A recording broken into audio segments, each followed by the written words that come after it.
Bonjour et bienvenue dans cette méditation guidée sur la thématique conscientiser son potentiel.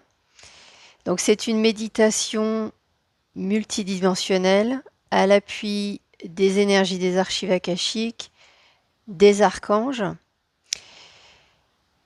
Initialement, elle était prévue donc en live sur la chaîne ce matin, en direct, donc en ce dimanche 9 mars 2025. Et j'ai beaucoup d'incidents techniques, donc je lâche prise, j'enregistre la vidéo et je vous la poste sur la chaîne. Voilà, donc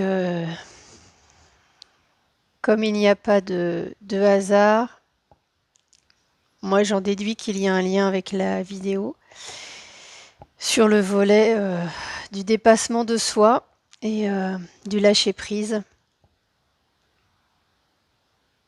et de l'adaptation aussi. Donc on va démarrer tout de suite. Donc je vous invite à vous allonger confortablement. Donc moi je suis déjà partie là. Donc je vous propose de vous allonger confortablement, de fermer les yeux si vous le souhaitez, de vous couvrir pour ne pas avoir froid et de vous laisser guider par ma voix. Donc les énergies sont en train de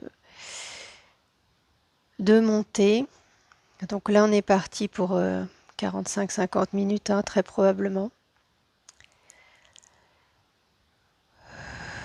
Donc je vous invite à vous détendre.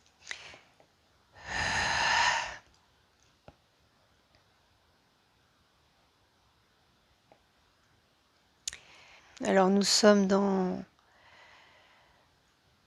une période qui est très challengeante pour tout le monde.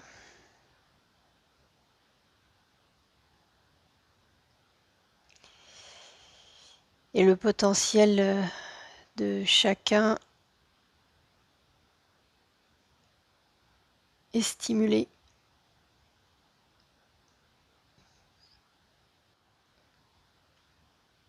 En fait, les expériences que nous rencontrons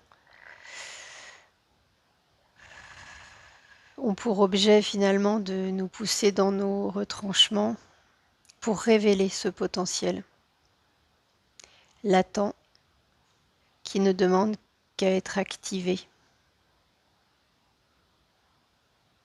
Alors clairement, cela n'est pas confortable actuellement pour personne.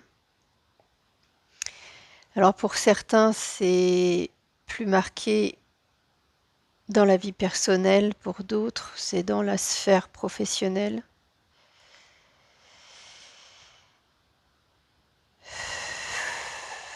Familiale, relationnelle, amicale. Ça dépend de ce qu'on a à travailler et ça dépend de ce qu'on a à révéler.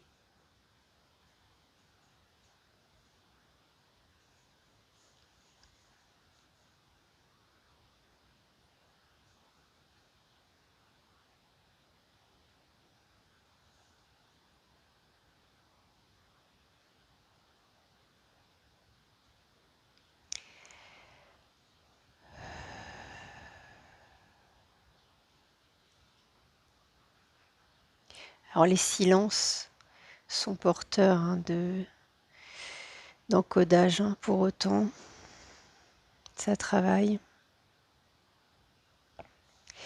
Et c'est propice à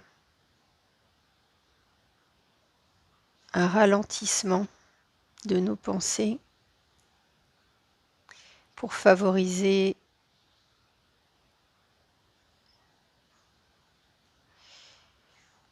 l'écoute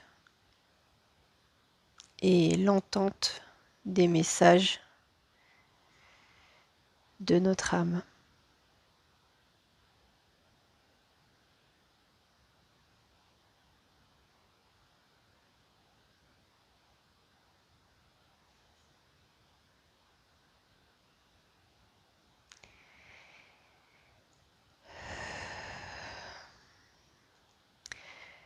Donc que de tourbillons actuellement.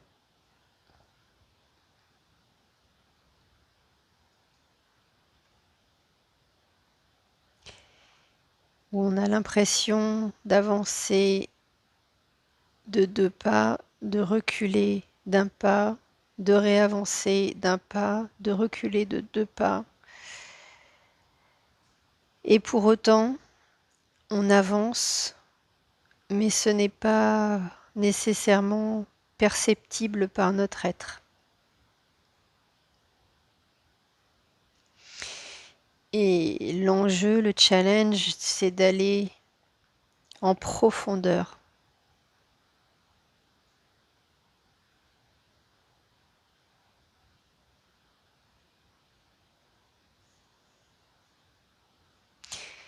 D'aller toucher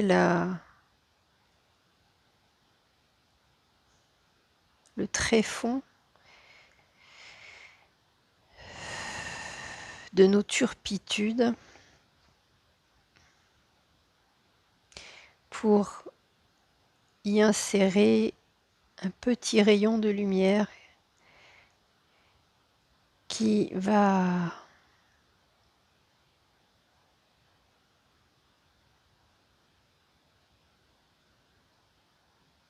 permettre d'initier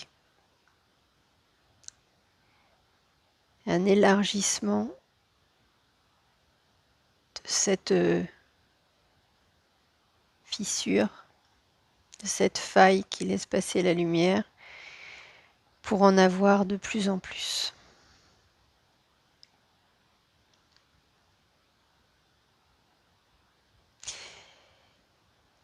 Mettre en lumière nos blocages pour pouvoir révéler nos potentialités. Tel est le challenge du moment. En tout cas, dans des proportions très importantes actuellement.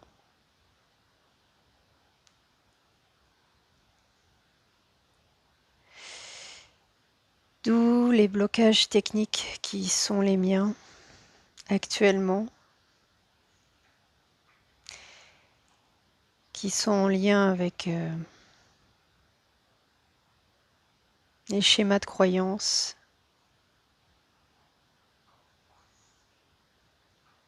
qui sont à libérer.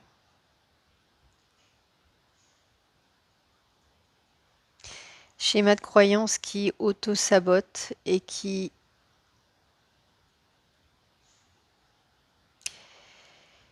sont perceptibles dans la matière par ces blocages techniques. Et donc tout un chacun est amené à ouvrir les yeux, à discerner ces blocages qui lui sont révélés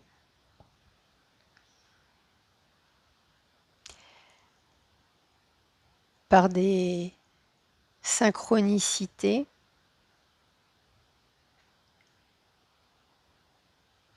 qui sont des traductions dans la matière de ce que l'on vit dans l'énergétique. Plus vite on les comprend, on les discerne, on les analyse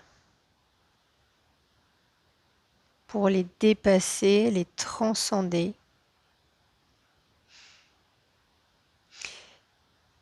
Et plus vite on se libère de ces schémas de croyance qui nous entravent.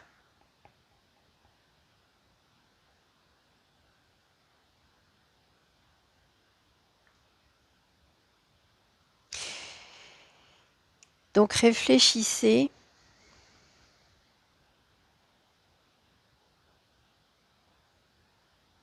à ces points de crispation actuels dans votre vie.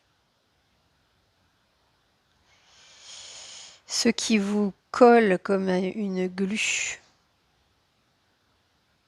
qui vous pollue, qui frictionne dans votre vie.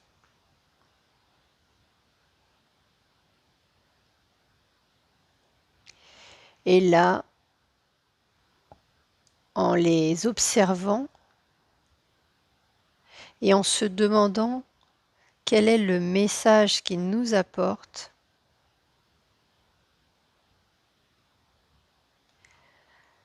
les voir comme des vecteurs d'information, d'alerte, des faisceaux concordants d'indices.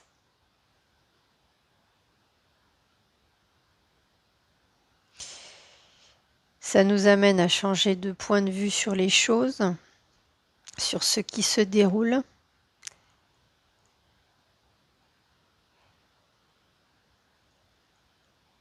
À prendre une posture de responsabilité et non de victime.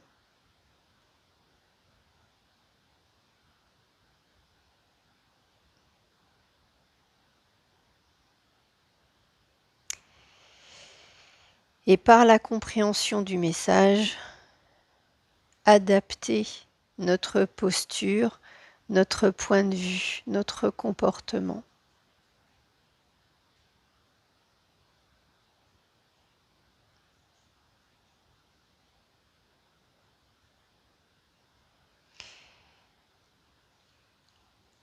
Et être dans une progression dynamique, consciente dans notre vie.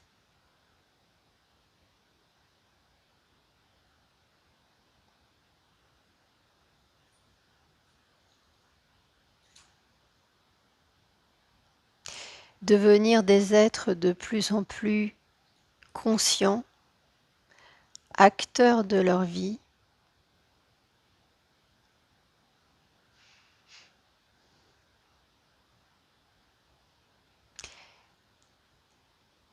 c'est se respecter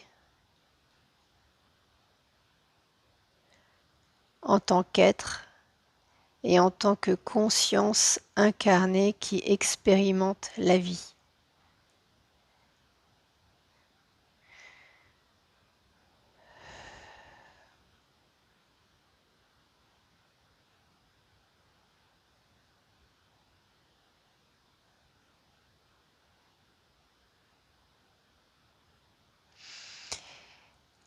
D'en prendre conscience et on sent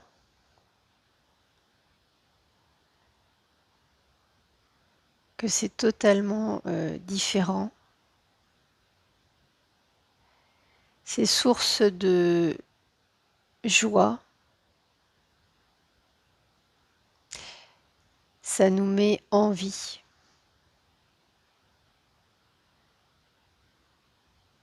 Et ça donne envie. Donc ça donne envie en un seul mot et ça met en vie également en deux mots.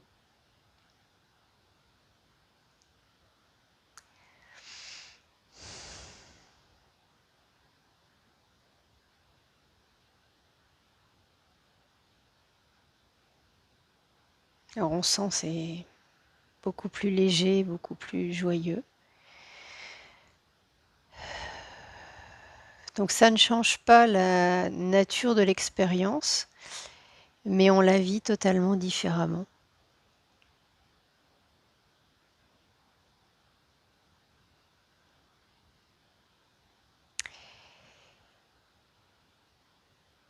Et là, ça vient, entre autres,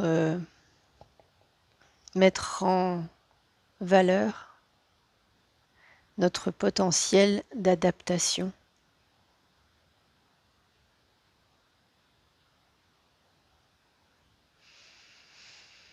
Notre potentiel de compréhension, notre potentiel d'évolution.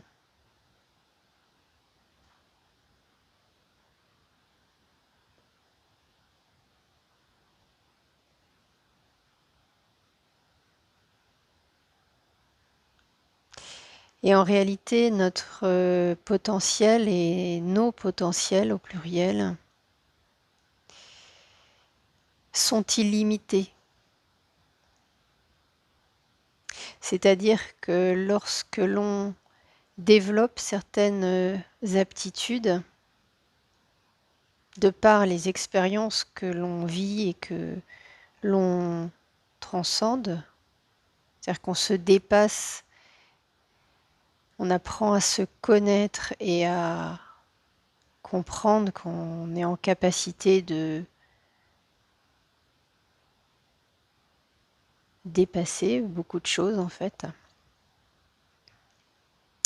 Et bien à partir de là,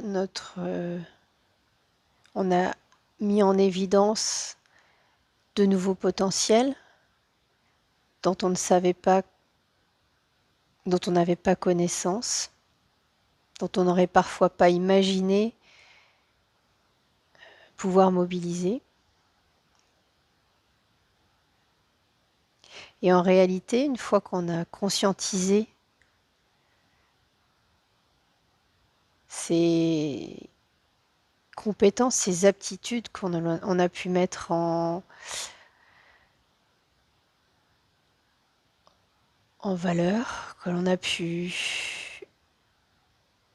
déployer, eh bien, derrière, il y a d'autres potentialités qui permettraient d'aller encore plus loin. Alors on les mobilisera ou on ne les mobilisera pas, mais en réalité, c'est sans fin. Et c'est en lien avec le principe d'expérience de la conscience sur Terre.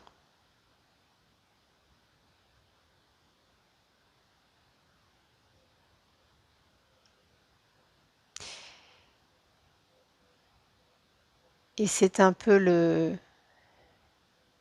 le paradoxe, en tout cas d'apparence, qui est lorsque la conscience vient expérimenter l'incarnation avec le voile de l'oubli,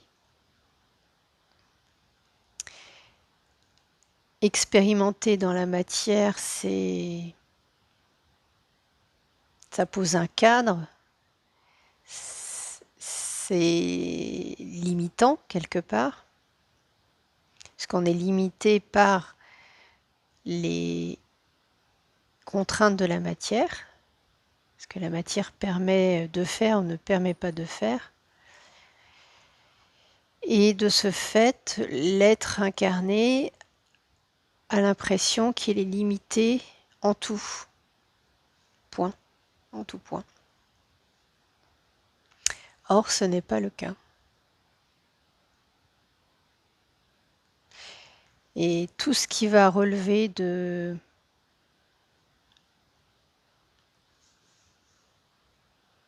l'immatériel quelque part,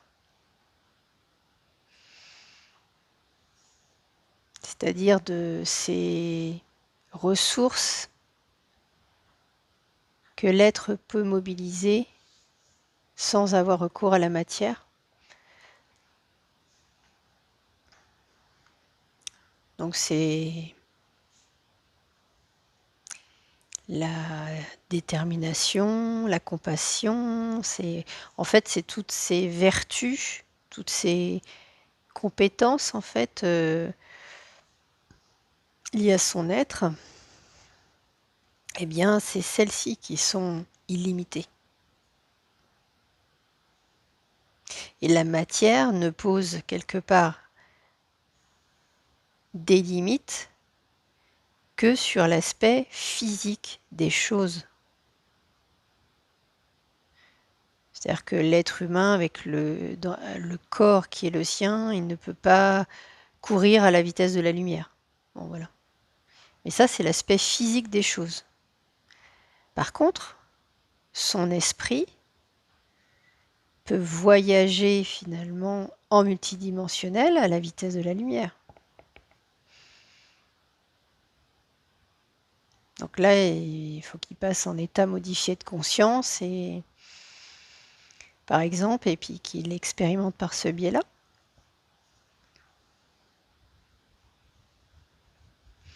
ou, ou dans le cadre de son sommeil.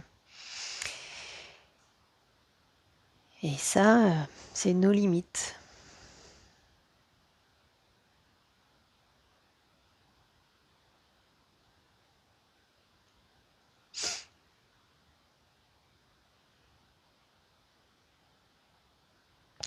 Et ça, pour l'être humain, ça reste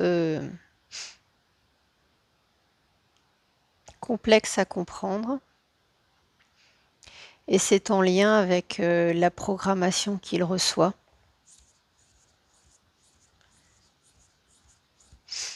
À son arrivée sur Terre.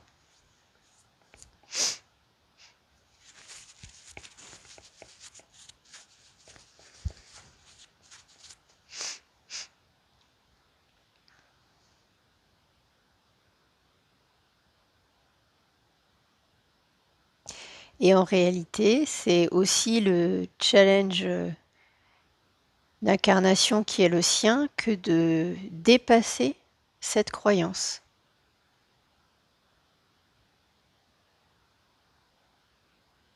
Qui est implantée dès son arrivée.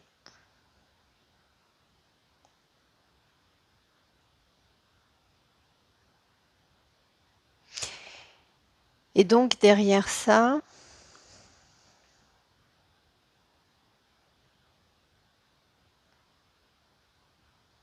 c'est la notion de discernement, de souveraineté, d'autonomie de pensée,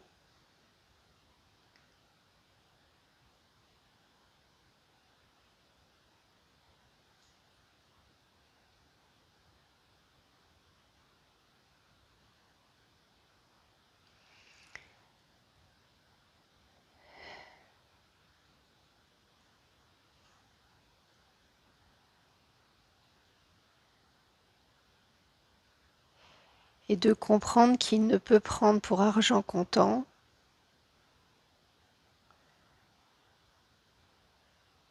tout ce qui apparaît comme être, tout ce qui relève des apparences en fait.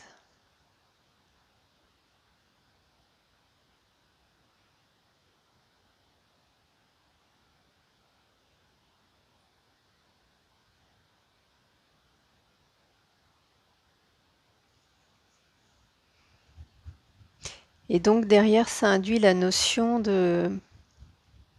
d'expérimenter par lui-même et de se faire sa propre appréciation de ce qui est et de ne pas se limiter à la croyance de ce qui est.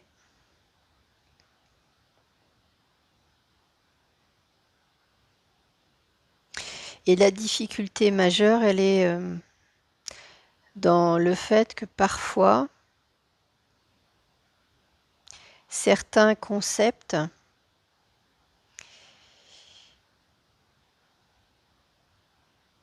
sont intégrés comme des principes en fait de base qui ne se discutent pas parce qu'ils sont comme ça, alors qu'en réalité, ce sont des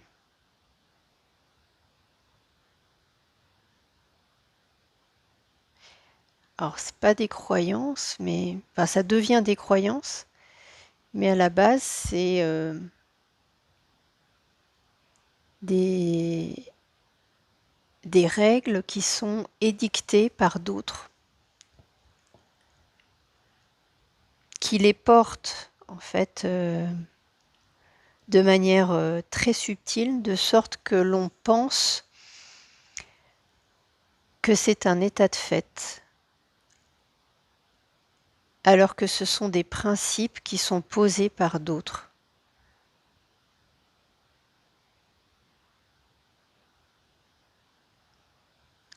Et donc l'être humain ne se rend pas compte qu'il y a vraiment, mais vraiment, beaucoup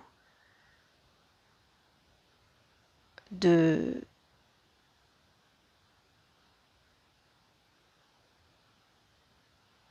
choses dont il croit que ce sont des éléments factuels, alors qu'en réalité, ce ne sont que des règles, des principes qui ont été édictés par d'autres pour nous limiter. Pour limiter l'expansion du divin. Donc freiner l'évolution du divin.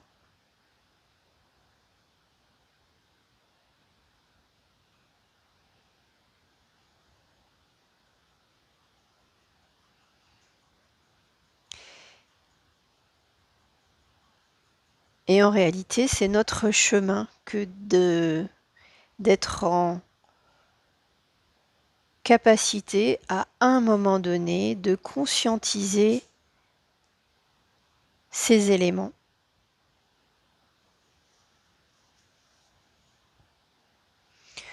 Pour pouvoir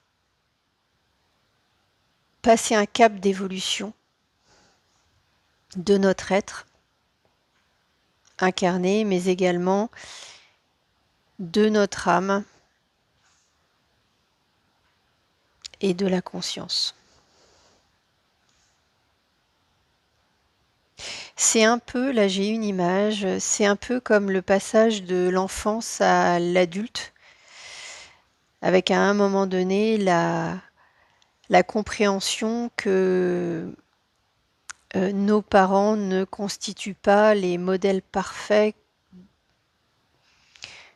dont on avait imaginé qu'ils représentaient, qu'ils étaient.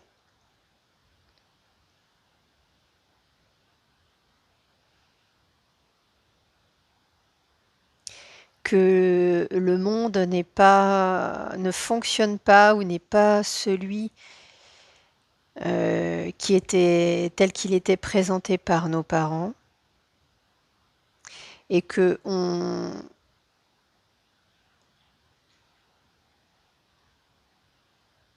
prend conscience que on le voit différemment, et donc et que l'on a à se dissocier quelque part de la vision, de la posture, de la culture familiale, ou pas d'ailleurs, puisque certains ne le font pas, et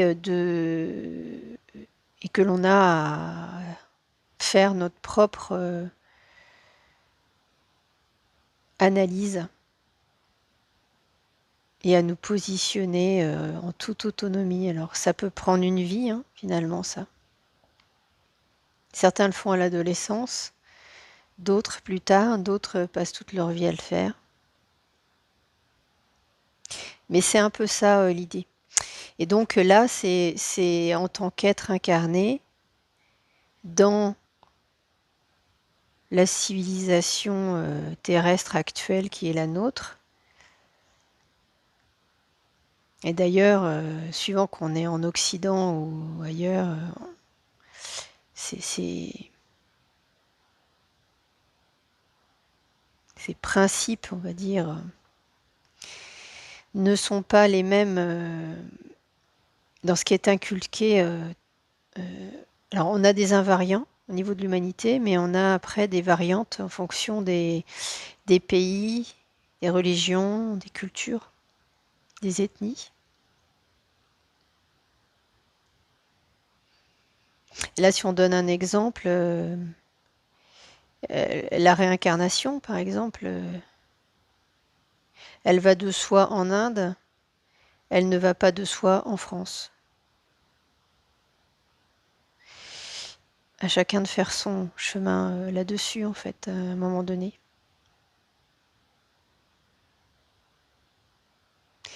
Et effectivement, lorsqu'on expérimente, qu'on arrive à faire des voyages avec sa conscience, on arrive à faire des voyages en fait, à se connecter en tout cas d'autres extensions de nous-mêmes dans d'autres plans, on constate que l'on a bien... Alors, au départ, on se dit qu'on s'est réincarné. Ah oui, c'est intéressant. Au départ, on se dit qu'on s'est réincarné, que ce sont des vies antérieures, etc. Et que finalement, on a un chemin qui est linéaire, entre guillemets, avec où on va de vie en vie, d'incarnation en incarnation, mais qui se suivent. Alors que en réalité, quand on passe un palier de compréhension, on s'aperçoit qu'on a toute une partie de ce qu'on pensait être des vies antérieures qui sont en réalité des vies parallèles et qui sont d'autres extensions de nous-mêmes rattachées à la même conscience et qui expérimentent en même temps dans des présents qui sont alternatifs, avec pour autant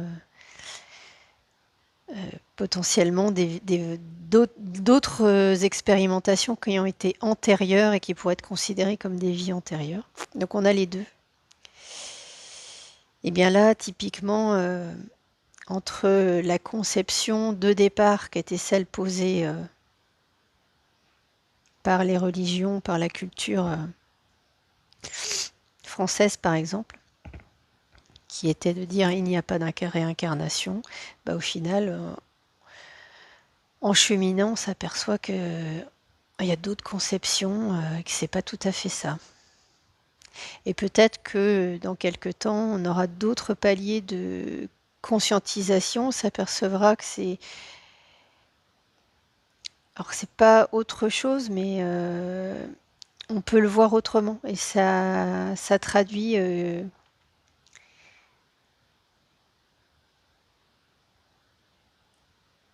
ouais, c'est un changement de point de vue, en fait. Une compréhension plus large, plus en profondeur.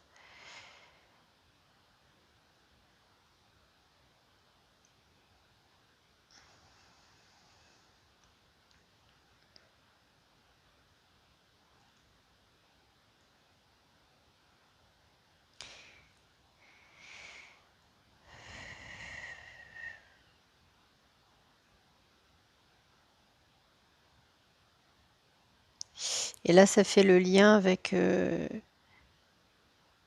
notre potentiel d'évolution, de compréhension,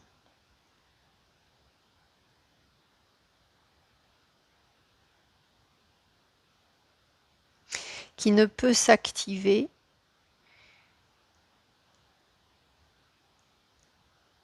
que si l'on s'autorise en fait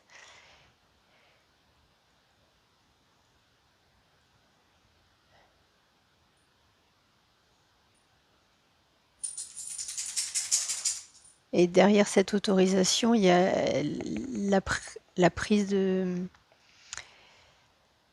s'autoriser la souveraineté en fait.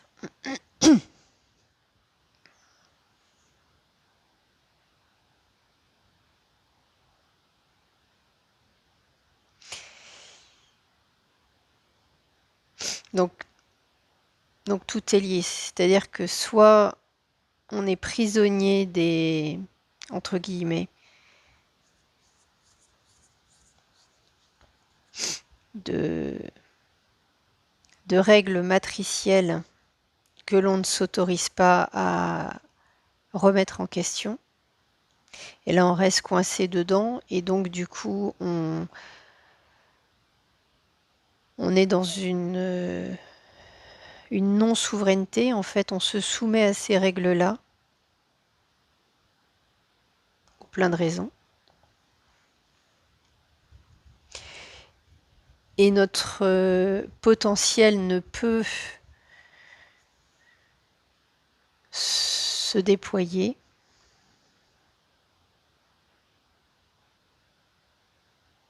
Il ne peut s'enclencher, il ne peut s'activer.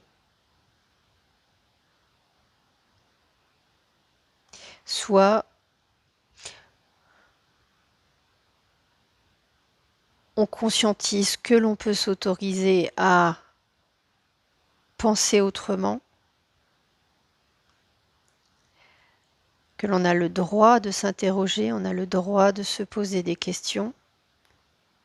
On a tout à fait le droit de pointer des incohérences et de chercher où est la cohérence.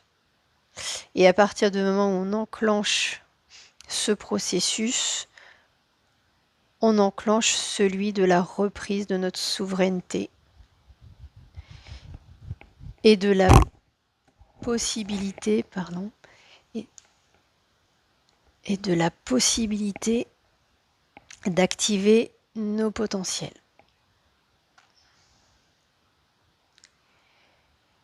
Potentiel d'adaptation, potentiel d'évolution, qui chacun d'eux, derrière, se traduisent en développement, en accès d'abord et ensuite en développement de compétences de toute nature.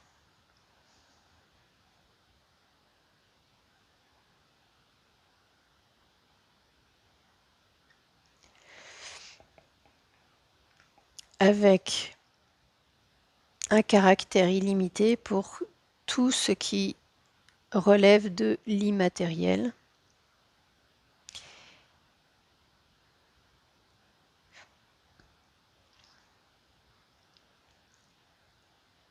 Et où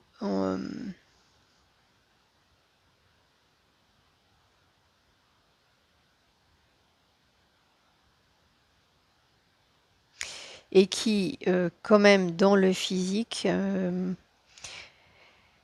donnera accès à des possibilités de développement, mais plus proportionnées quand même, dans ce qui relève de la matière, puisque là, ça va dépendre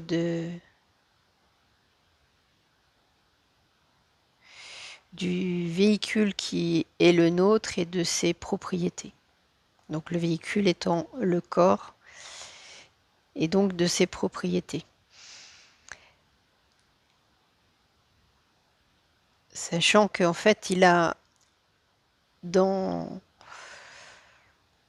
l'évolution, on va dire, normale matricielle, en fait, le corps a, pour chaque aptitude, compétence, par exemple, on va dire l'oreille, par exemple musicale, notre véhicule est arrivé avec une plage possible d'évolution. Donc on est, si on ne le sollicite pas, on est au zéro de la plage de ce corps. Et si on le sollicite, on le travaille, on va progressivement aller vers 20%, 30%, 50, 70, 100% de la plage prévue quelque part par ce corps. Mais il est important de conscientiser que par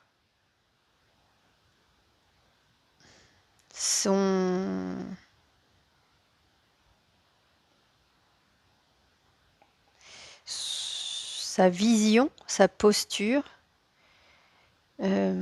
sa foi, il est possible d'élargir cette amplitude-là. Alors pas de manière infinie quand même, hein, parce que là du coup c'est les limites de la matière, mais ce qui était la plage initiale d'évolution peut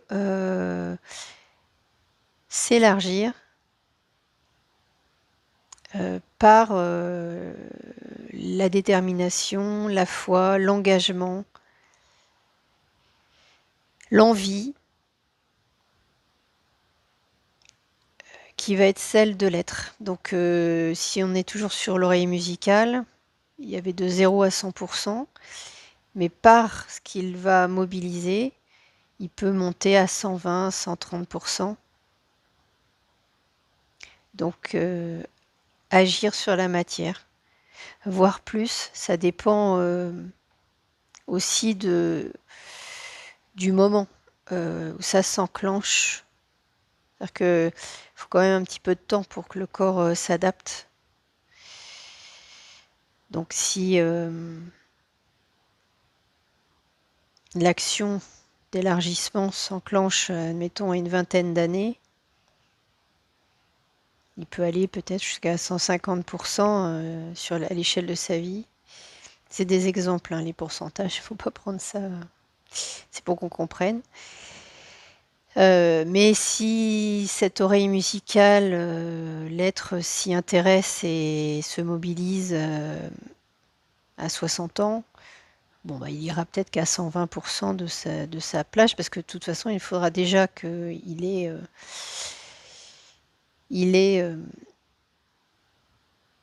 comment dire, investi la plage de 0 à 100% déjà pour pouvoir monter après. Mais l'être, par son intention, peut avoir une action transformatrice sur son corps, donc sur son véhicule, qui va en changer certaines propriétés. Alors qui va ajuster, voilà, certaines propriétés en fonction de ce qu'il va enclencher. Donc ça fait le lien aussi avec les guérisons, hein, de pathologie. C'est la même chose. Et donc c'est le lien fort qui unit le corps à l'esprit. Enfin, l'esprit au corps, plutôt. Pas ou les deux. Interaction.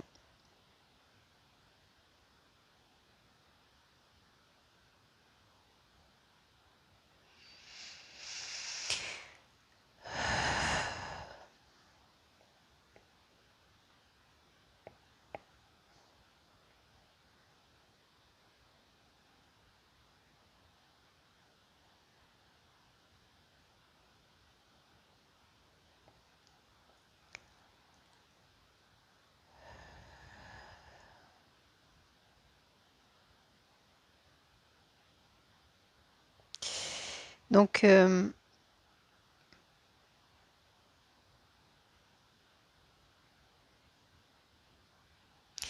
l'objet de cette méditation est bien dans la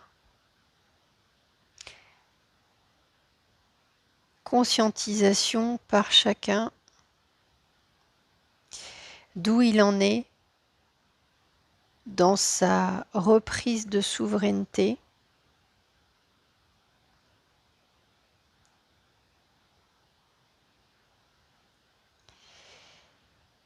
et dans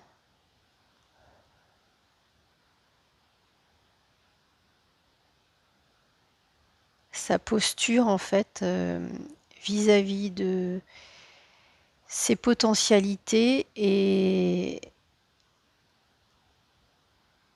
de savoir s'il s'autorise ou non,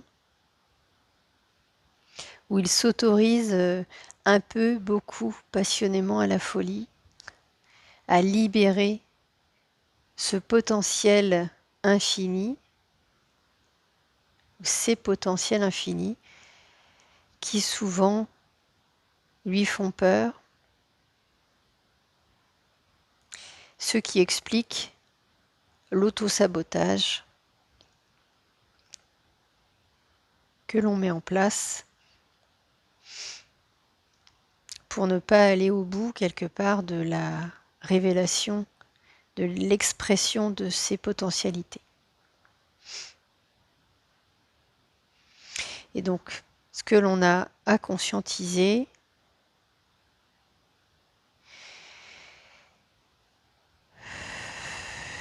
c'est qu'elles font réellement partie de nous. Elles sont présentes pour être exprimées. C'est un cadeau pour nous et pour l'humanité que de révéler ses potentialités, et qu'il est temps de lâcher les culpabilités qui ont été inculquées en long, en large, en travers, par l'éducation, les gouvernants, la religion,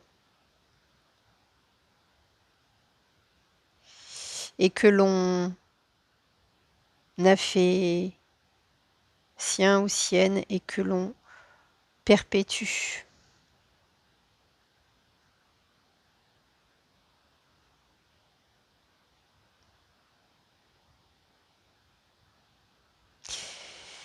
Donc le temps est venu de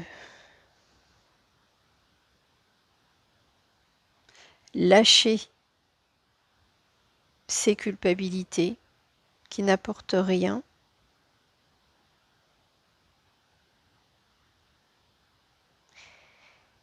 Donc lâcher ces boulets que l'on a aux pieds. Ouais. Il relève de la posture d'esclavage dans laquelle l'humanité a été placée.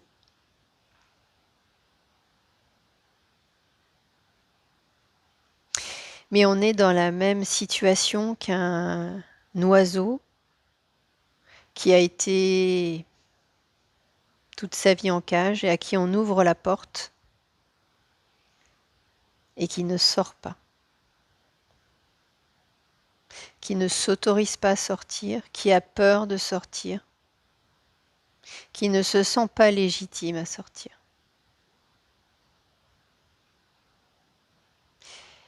Time is off. Le temps est venu. Sortons de cette cage qui n'est même pas dorée. Volons de nos propres ailes. Apprécions, apprécions, apprécions. Que l'on apprécie le vol, la plénitude que l'on ressent à voler de ses propres ailes en 3 dimensions, dans l'espace.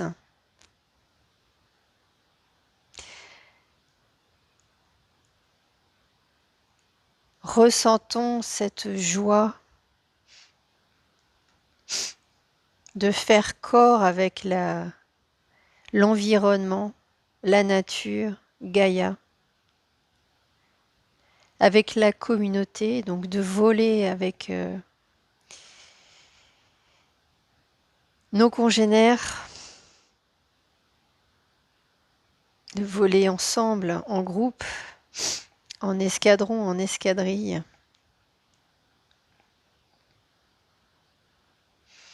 ou en nuage.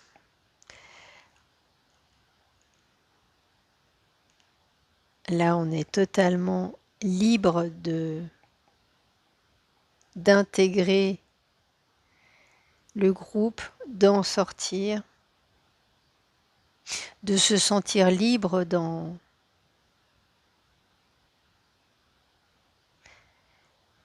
le groupe. Ça aussi, c'est une question d'état d'esprit, de posture à l'intérieur de nous, que de se sentir libre partout et tout le temps.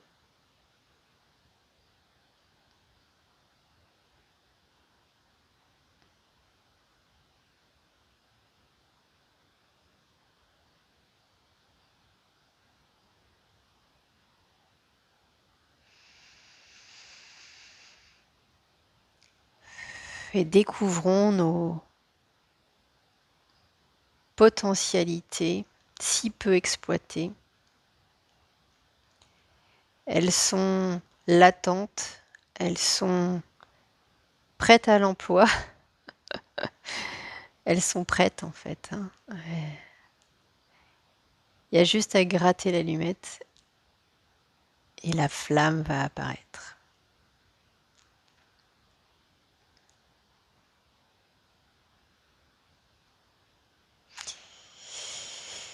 Voilà pour aujourd'hui, donc pour ce soin magnifique.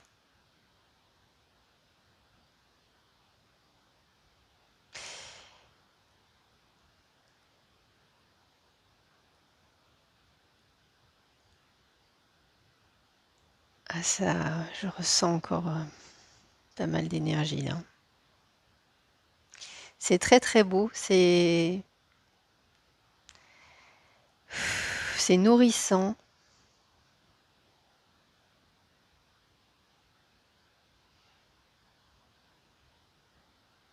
Il y a une notion de plénitude, hein, dans ce que je ressens.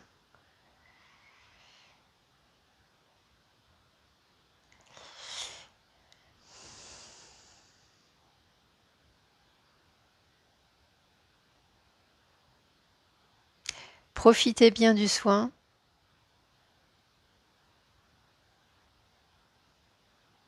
Donc on aura compris que ces incidents techniques étaient là pour, faisaient partie du soin, en tout cas pour moi.